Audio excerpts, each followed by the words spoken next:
Private Vegas. Written by James Patterson and Maxine Petro. Read by J. Snyder.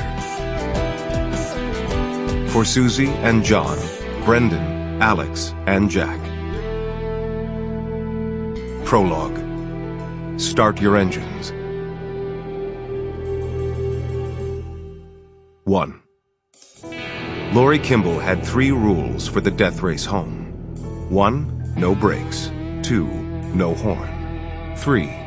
Beat her best time by 10 seconds every day. She turned off her phone, stowed it in the glove box. On your mark.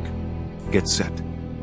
She slammed the visor into the upright position, shoved the CD of her favorite death race driving music into the CD drive. Pressed the start button on the timer she wore on a cord around her neck. Go. Lori stepped on the gas, and her Infiniti EX crossover shot up the ramp and onto the 110 as if it could read her mind. It was exactly 10 miles from this freeway entrance to her home in Glendale. Her record was 12 minutes and 10 seconds, and that record was made to be broken. The road was dry, the sun was dull, traffic was moving. Conditions were perfect. She was flying along the canyon floor, the roadway banked on both sides, forming a chute through the 4 consecutive Figueroa tunnels. Lori rode the taillights of the maroon 2013 Audi in front of her, resisting the urge to mash the horn with the palm of her hand, until the Audi braked to show her he wasn't going to budge. Her 10-year-old boy, Justin, did this when he didn't want to go to school. He just slowed down. Lori didn't have to put up with this. She peeled out into the center lane, maneuvered around an old Ford junker in her way. As soon as she passed the Audi, she wrenched the wheel hard to the left and recaptured the fast lane. This was it.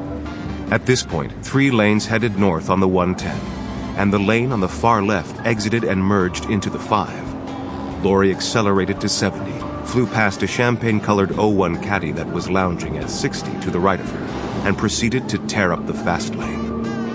As she drove, Lori amped up the decibels, and the 11-speaker Bose pounded out the blend of rock and urban blues. Lori was now in a state that was as close to soaring flight as she could get without actually leaving the ground. Lori was 6 minutes into the race and had passed the halfway mark. She was gaining seconds on her best time, feeling the adrenaline burn out to the tips of her fingers, to the ends of her hair. She was in the hot zone, cruising at a steady 72, when a black BMW convertible edged into her lane as if it had a right to be there. Lori wouldn't accept that. No brakes, no horn. She flashed her lights, then saw her opening. A sliver of empty space to her right. She jerked the wheel and careened into the middle lane, her car just missing the Beamer's left rear fender. Oh wow, the look on the driver's face. "It's a race, don't you get it?" she screamed into the 360-degree monitor on the dash. She was lost in the ecstasy of the moment when the light dimmed and the back end of a gray panel van filled her windshield. Where had that van come from? Where? Lori stood on the brakes. The tires screeched as the Infiniti skidded violently from side to side, the safety package doing all it could to prevent the inevitable rear-end smash-up. The brakes finally caught at the last moment as the van pulled ahead. Lori gripped the wheel with sweating hands, hardly believing that there had been no crash of steel against steel, no lunge against the shoulder straps, no shocking blunt force of an airbag explosion. She heard nothing but the wailing of the electric guitars and the rasping sound of her own shaky breaths. Lori snapped off the music, and with car horns blaring around her, she eased off the brakes, applied the gas. Sweat rolled down the sides of her face and dripped from her nose. Yes, she called it the death race home, but she didn't want to die. She had 3 kids. She loved her husband. And although her job was boring, at least she had a job. What in God's name was wrong with her? "I don't know," she said to herself. "I just don't know."